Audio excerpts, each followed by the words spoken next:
जय हिंद साथियों, कैसे हैं आप सभी। उम्मीद है आप सभी स्वस्थ होंगे और बहुत ही अच्छे से अपने एग्जाम्स की तैयारी कर रहे होंगे।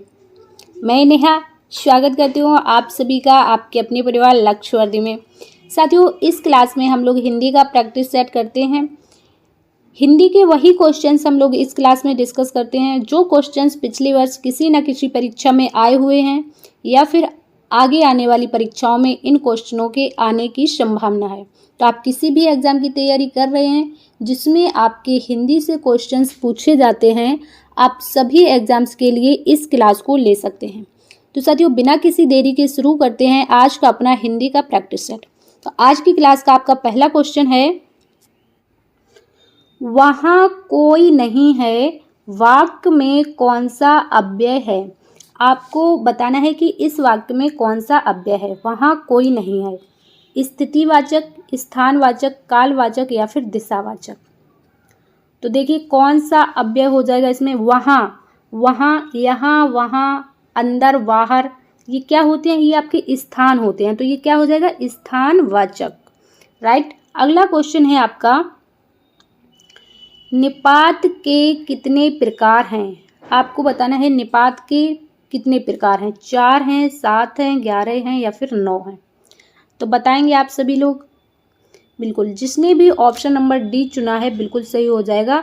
9। निपात के कितने प्रकार होते हैं, 9 प्रकार होते हैं। अब ये कौन कौन से प्रकार होते हैं 9। तो देखिए, एक तो होता है आपका स्वीकार्य, बड़ा बड़ा लिखेंगे तो लिख नहीं पाएंगे सारे। स्वीकार्य होता है। एक दूसरा होता है आपका निषेधात्मक, ये निषेधात्मक हो जाएगा। इसके बाद आपका प्रश्नबोधक, आप लोग नोट कर लीजिए, प्रश्नबोधक। इसके बाद आपका विस्मयादि बोधक, बलदायक या फिर सीमा बोधक, तुलना बोधक, अवधारणा बोधक, आधार बोधक और नकारार्थक। ये 9 प्रकार के आपके निपात होते हैं। क्लियर। अगला क्वेश्चन है आपका, जूता कैसा शब्द है। जूता बताना है आपको। तद्भव है, तत्सम है, देशज है या फिर विदेशज है।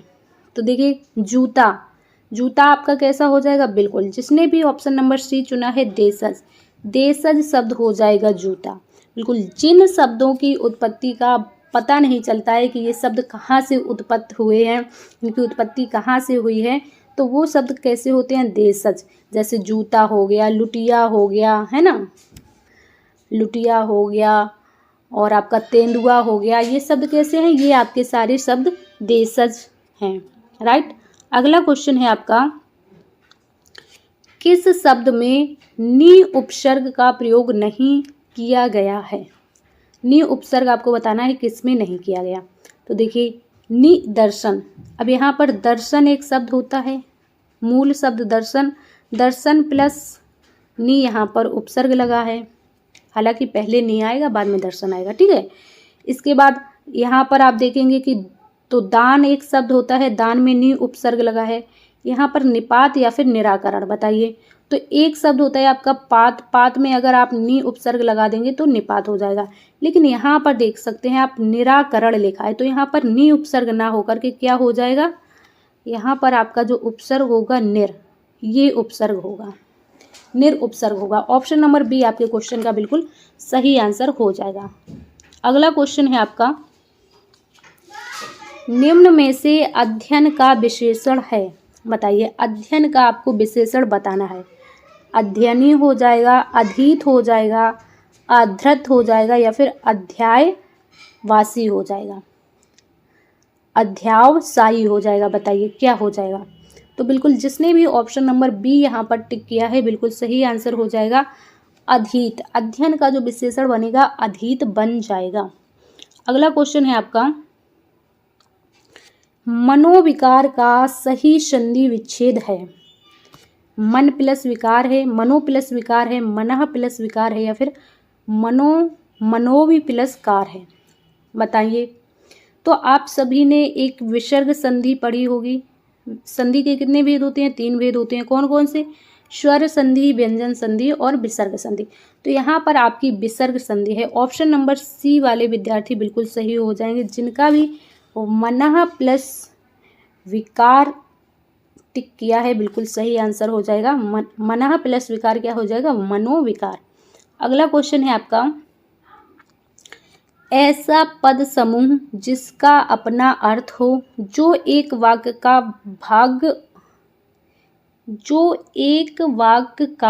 भाग, यहाँ पर भाग्य नहीं भाग होगा, भाग हो और जिसमें उद्देश्य और विधेय हो, क्या कहलाता है?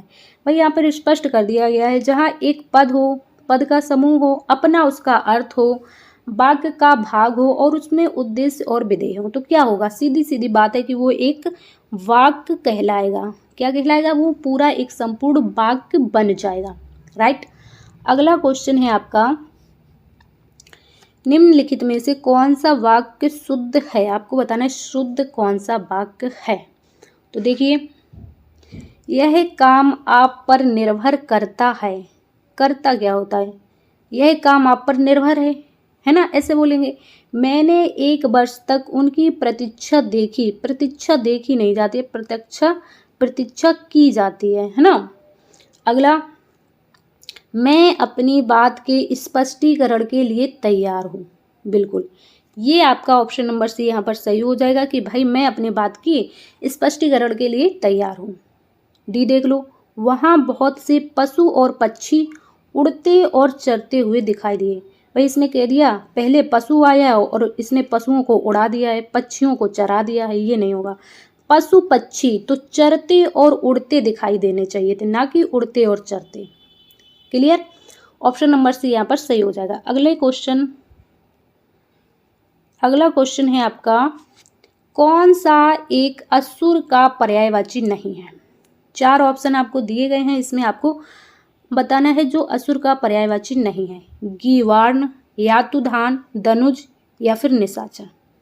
तो बिल्कुल ऑप्शन ए वाले विद्यार्थी बिल्कुल सही हो जाएंगे। जो गीवार्ण है ये देवता का पर्यायवाची है। किसका है? देवता का, असुर का नहीं है। राइट। अगला क्वेश्चन है आपका, उदयाचल का विलोम शब्द। उदयाचल का विलोम आपको बताना है। तो देखिए, उदयाचल यानी कि उदय, आप उदयाचल, उदया का मतलब उदय होना, तो उदय का जो विपरीत बनेगा, विलोम बनेगा, क्या बनेगा? अस्त। तो उदयाचल का जो विलोम हो जाएगा, क्या हो जाएगा? अस्ताचल। उत्तरांचल और दक्षिणायन, यहाँ पर उत्तरायण और दक्षिणायन ये दोनों ही एक दूसरे के क्या हैं? उत्तरायण होगा यहाँ पे, उत्तरांचल, हाँ ये उत्तरायण और दक्षिणायन ये दोनों ही एक दूसरे के विलोम हैं। क्लियर? अगला क्वेश्चन है आपका, शब्द युग्म अभय और उभय का क्रमशः अर्थ है, बताइए। अभय और उभय का अर्थ क्या हो जाएगा? ऑप्शन नंबर ए निर्भय, दोनों, या फिर दोनों निर्भय, निर्भय निर्दय, निर्दय निर्भय, बताइए। तो देखिए, उभय आपने सुना होगा, उभय पक्ष। भाई उभय पक्ष लड़ झगड़ रहे थे, थाने में ऐसी बहुत बातें होती हैं, है ना। उभय पक्ष लड़ रहे थे, उभय यानी कि दोनों। अब देख लीजिए, दोनों लास्ट में एक ही में दिया है, ऑप्शन नंबर ए में। उभय मतलब दोनों, अभय मतलब निर्भय। राइट।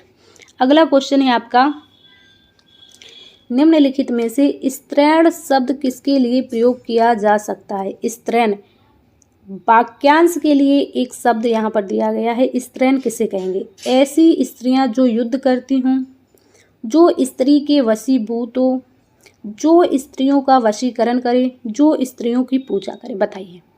तो बिल्कुल ऑप्शन नंबर बी वाले विद्यार्थी यहाँ सही हो जाएंगे। जो स्त्री के वशीभूत हो उसे क्या कहते हैं? स्त्रैण कहते हैं। राइट। अगला क्वेश्चन है आपका, मन की बात जान लेना किस मुहावरे का अर्थ है? बताइए। मन की बात जान लेना किस मुहावरे का अर्थ है? अपनी खिचड़ी अलग पकाना, उड़ती चिड़िया पहचानना, तोते की तरह आंखें फेरना, या फिर तिल का ताड़ बनाना। तो देखिए, अपनी खिचड़ी अलग बनाना, इसका मतलब रहता है कि सबसे अलग रहना। मन की बात जानना नहीं, सबसे अलग रहना। उड़ती चिड़िया पहचानना बिल्कुल सही आंसर हो जाएगा, ऑप्शन नंबर बी।